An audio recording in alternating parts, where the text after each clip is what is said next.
Hello and thank you for watching. This is a presentation on the subject of retrograde, and this is just an introduction, and we're kind of limited as far as time on these YouTube videos. In reality, this runs about 45 minutes in the presentation, but we're going to try to summarize this down to less than 15 minutes. And if you notice to the very far left of the chart, you see like an elevator shaft. And the design of this outline, we work from top to bottom. There's like 4 levels there. So we'll examine the very first level at the top, and then we'll go down to the second level, and then we'll go down to the third level, and then we'll finish up on the 4th level. Okay, the idea of retrograde is it's like a reflection. In music composition, we're dealing with the first level at the very top first. The idea of music composition is some parts of the music reflect. It's kind of like a mirror, it reflects what was previously done. And I don't know if you're inclined to understand the notes, but the very first note there is like a D, and then it goes up to an F, then down to an E, and then down to a B. And then those 2 little bars that go up and down right there, that's like the mirror. It kind of like reflects back. And now we're going B again, and then we're going up to the E, up to an F, and then back down to a D. So everything on the right side is like a mirror. It reflects over what was previously done. You could actually go to a piano and do the very exact same thing, and it's a very good example of retrograde. In composition of music, retrograde is part of theory that you learn. You can actually do retrograde and then inverted retrograde. There's all kind of degrees of retrograde that can be done in music. But what we've done, we've applied this to theology. Okay, the second level down from the top, it says, Proverbs 22, verse 6, train up a child in the way he should go, and when he is old, he will not depart from it. That's a very good example of retrograde right there, because it's like a mirror effect. Train up a child in the way he should go, that's when he's young, and then you got your mirror, and when he is old, he will not depart from it. And I've been around many, many young people. I used to teach music many years ago, and I had students that were as young as 6 years of age that were learning to play a trumpet. And I mixed Bible in with everything. And then also, when I was very young myself, I'm like in my 60s now at this point, but when I was very young, as a very young child, our parents used to take us to vacation Bible school at the local Baptist church, and we used to learn and play games, Bible games, and memorize scriptures and that kind of thing.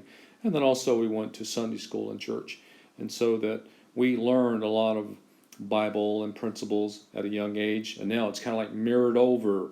It's like mirror. It's like retrograde. It's like going into the old age.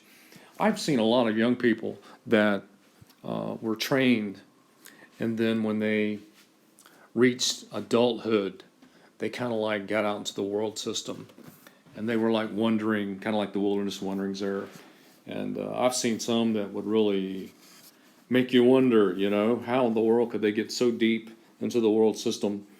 And after their training, and their upbringing, their raising with good godly parents, and then as soon as they leave home, they get really involved in the world system. And the thing that we know is that when they are old, they will come back to what they learned as a young person, because the Bible says, train up a child in the way he should go, and when he is old, he will not depart from it. The thing about this is you can get older a little bit premature, so you have to be real careful about that.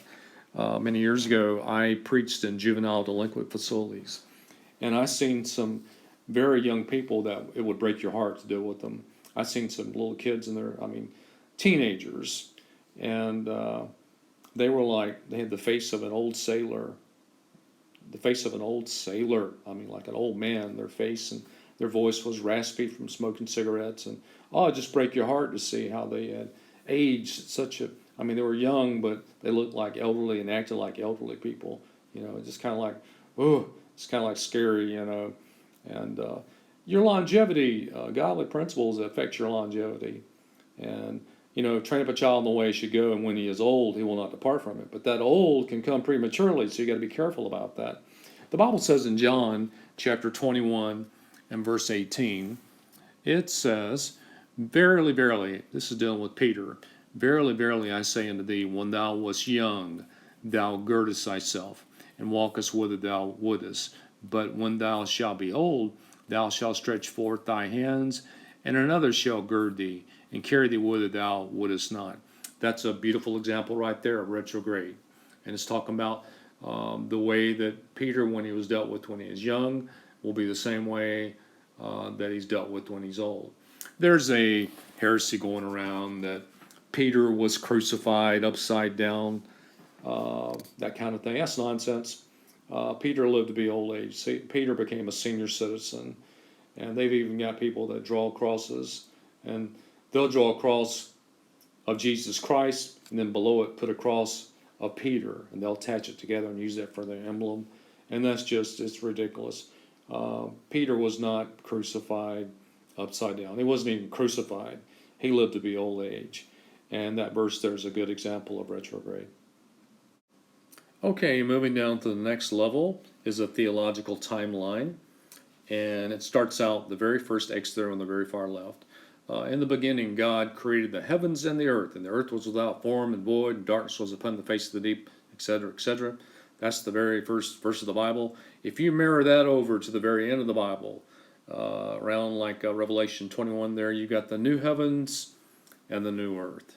So, in the beginning, God created the heavens and the earth, and then you mirror that over, retrograde, to the very opposite side there, and you got the new heavens and the new earth. Okay? And our second X on the left is talking about Genesis chapter 6, where the Old Testament sons of God were cast down.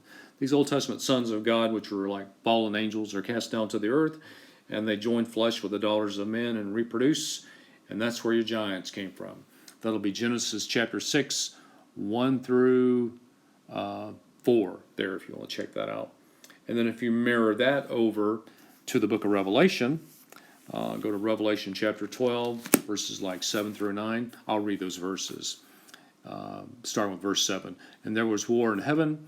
Michael and his angels fought against the dragon, and the dragon fought and his angels, and prevailed not, neither was their place found any more in heaven. And the great dragon was cast out, that old serpent called the devil and Satan, which deceived the whole world, and he was cast out into the earth, and his angels were cast out with him. That's a mirror reflection there from Genesis chapter 6. Okay? Now, on the left side again, you got the law given at Mount Sinai. The law was given at 1500 BC. If you mirror that over to the church age, you'll have Philadelphia. The Church of Philadelphia starts at 1500 AD. And both of those different topics there, the law at Sinai at 1500 BC and Philadelphia at 1500 AD, those are pretty deep studies there. They're very interesting. But the thing about Philadelphia is that's where we got our King James Bible. The Bible that we hold in our hands today, it's like a 1769 edition of the King James. That Bible took over 150 years to produce. Philadelphia was the only church in church history that Jesus Christ said kept his word. And they are who produced the King James Bible. So you got Calvary there in the middle. And so what we've done, we just simply mirrored these events from the Old Testament, mirrored them into the church age and out into the future. And that's just a little sample there. There's many more events that can be mirrored over. Okay? Okay, for this bottom level of the chart, this shows the electrical activity of the heart. And the first place in the heart where electricity occurs is a place called Sinai in the heart. And also in the Bible, that's the first place that you see lightning. And the electricity in the heart originates at Sinai, that's in the atriums. There's like 2 atriums and 2 ventricles. And in this diagram we see here, it says depolarization. And the P wave there is where the atrium is firing off. And then there's a slight delay. And then where it says AV, that's where what we call the AV node fires off, which eventually causes the ventricles to contract. And then the ventricles relax and the electricity repolarizes. It actually mirrors there and goes back and starts all over again. This is a different type of retrograde here. And so electricity goes through the heart, it reverses back, and starts all over again. That kind of thing, you know. Depolarizes, then it repolarizes, then depolarizes, then repolarizes. And it's just a complete cycle that goes over and over and over again. Okay, looking at a posterior view of our human there in our diagram. From the back side, you can see the heart diagrammed in. And you see in the northeast corner of the heart an X. That X is actually Sinai. That's where the electricity originates in the heart.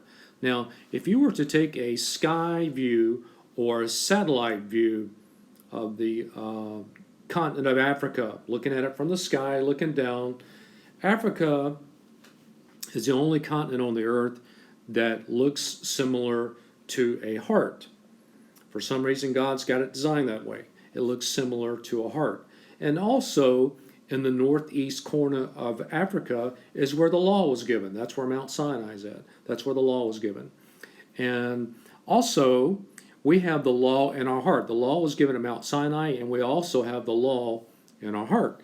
In Romans chapter 2 and verse 15, it says, which showed the work of the law written in their hearts, their conscience also bearing witness, and their thoughts the meanwhile accusing or else excusing one another. You have those 10 commandments in your heart. It's like computer software. The very moment that you break one, you know it. You know it's wrong to kill. You know it's wrong to steal. You know it's wrong to commit adultery. You know it's wrong to bear false witness. Why? Why? Because you have the law in your heart.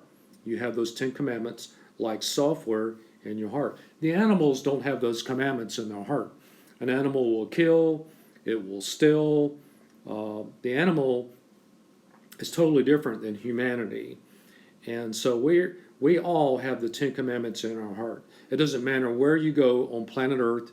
If you're human, whether they have Bibles or not, you still got those 10 commandments in your heart. Okay? All right. If you look below this video in the comments section, you'll see a link that you can download the chart that we used. And it should be a very good, high quality, high resolution copy that you can use. And then this presentation has only been like a summary. And the real actual presentation runs about 45 minutes to an hour or something like that. But this is just, like we said, just a brief introduction to the idea of retrograde. We hope it's been a blessing to you. Thank you very much for watching.